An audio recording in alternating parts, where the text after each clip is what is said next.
Hello and welcome to the Idol Inn, your cozy getaway from all the crazy drama in the K-pop world.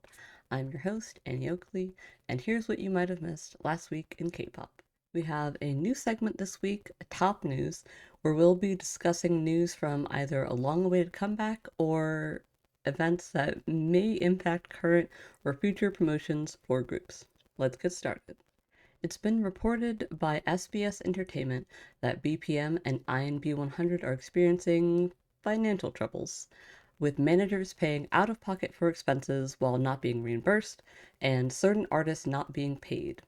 This news comes following accounts that Vivi's members Eunji and Eunha told their fans not to expect anything from them in the short term and to spend their money elsewhere. And although I don't think she'll say anything publicly, I think we can assume this may be part of the reason why Connie vacated her position as choreographer and artist near the end of the year. BPM and INB 100 are home to a number of veteran artists, including the three girlfriend members, Eunji, Eunha, and Sinbi, that make up Viviz, SHINee member Taemin, and EXO members Chen, Baekhyun, and Xiumin. All of this is to say there's not likely to be anything new coming from these artists until the issue is settled. Starting with our new releases, last week Stacey dropped their first full Japanese album, Stay Alive, and I've personally always thought that their music really suited the J-pop genre, and this is no exception. I can't say I expected something different from Cards Due, but I mean that in the best possible way. Actually, I don't think I expected the title track Home Sweet Home to be in English, but musically, Jiu has been very forward about her influences, and you can fully see them in this EP. A slight correction from last week, Woods dropped a single on the 12th titled Cinema. His full album Archive 1 is slated for March. Cinema is more of what we've come to expect from him in terms of sound. And I don't know who hurt him, but he seems to be pouring it all into this post enlistment work. So I'm sure Archive will be more of that. Cortis's OST Mention Me for the American animated movie Goat released. The movie received fairly good reviews, with the sound and music being the highlights, apparently. On the 16th, AT surprised fans with a performance video for their song NASA off of their new album, Golden Hour Part 4. They performed this on music shows while promoting Adrenaline as well, which in and itself was surprising since it's been a while since they've done that. But they've been knocking it out of the park, and this video is no different. And today, Rise released their second Japanese single, All of You. The lead song from this came on while I was in the car the other day, and I think this is their most SM R&B sound yet. I'm not personally a fan of their earlier stuff, but I could see this being added to my boy group playlist. Now it's time to talk comebacks. As always, any announcements for Nugu groups will be in our Nugu Spotlight later in the show. Girl group Hearts to Hearts will drop another house track titled Rude on the 20th. I'm not sure, but this might be the longest an SM girl group has fully committed to the same sound. No complaints from me though, I love it and I think they do it well. Infinite's leader Kim Sung-gyu is keeping the title of his pre-release very much under wraps, building anticipation for In Spirits. He is another legendary second-gen vocalist, so I'm sure the payout will be well worth the wait. But I want to know. Also building hype for their comeback is girl group IVE.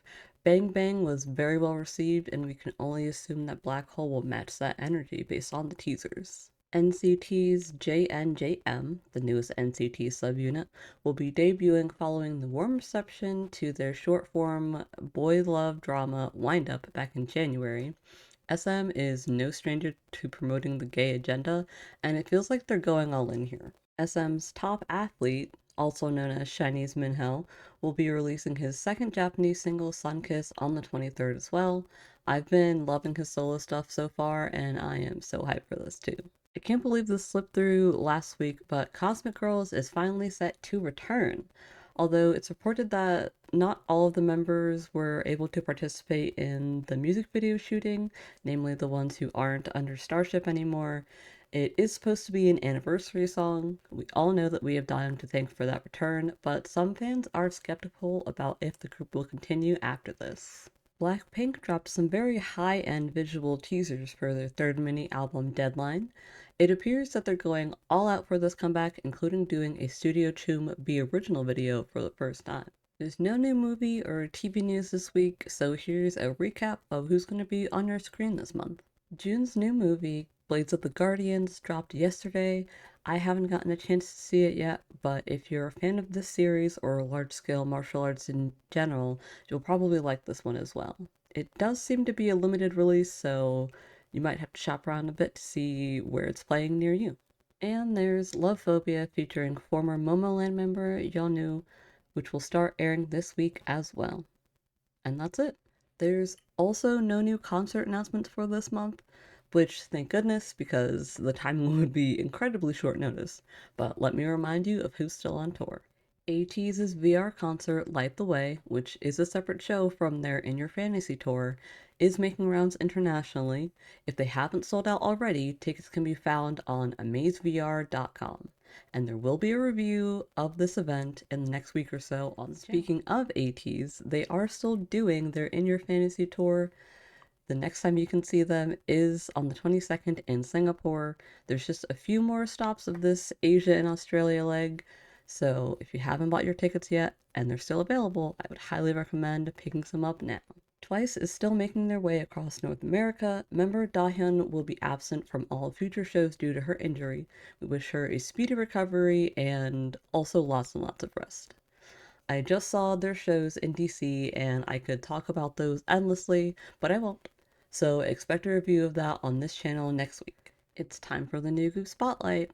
And because this is currently impacting several Nugu girl groups, I thought I'd remind our viewers this channel abides by fan boycotts, so as long as we're aware of them prior to recording, those artists will be left out of announcements. Starting off our Nugu new releases, is Identity's second subunit Yes We Are, who debuted with All I Need.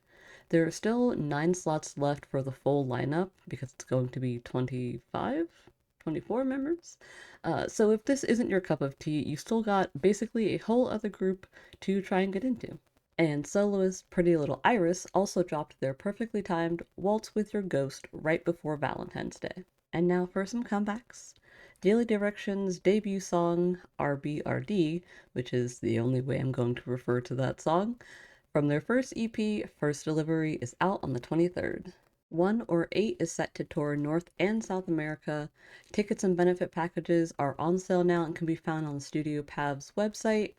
If you tried to get some last week though and you couldn't, that was due to an error on their end. They have fixed it now though. Only one of subunit QQQ will debut on the 26th.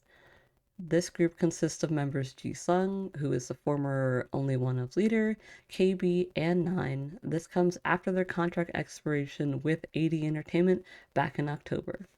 Rounding out our Nugu comeback announcements is girl group Sin, back with their 4th mini album Hyper on the 26th. This is their second comeback under BPM Entertainment after leaving Escrow last April. You might have noticed the date for this moved up from last week, and that's due to them having a slightly conflicting announcement scheduler. While the album is releasing online on the 20th, it appears they will have a separate day planned for the physical drop the following week. And that's it for This Week in K-Pop. Let me know in the comments if I missed anything, or tell me whose comeback you're most excited about. As always, like, subscribe, and ding the notification bell so you don't miss anything. Follow our socials so you can be notified when our Patreon goes live with exclusive talkbacks and subscriber voted videos. Peace!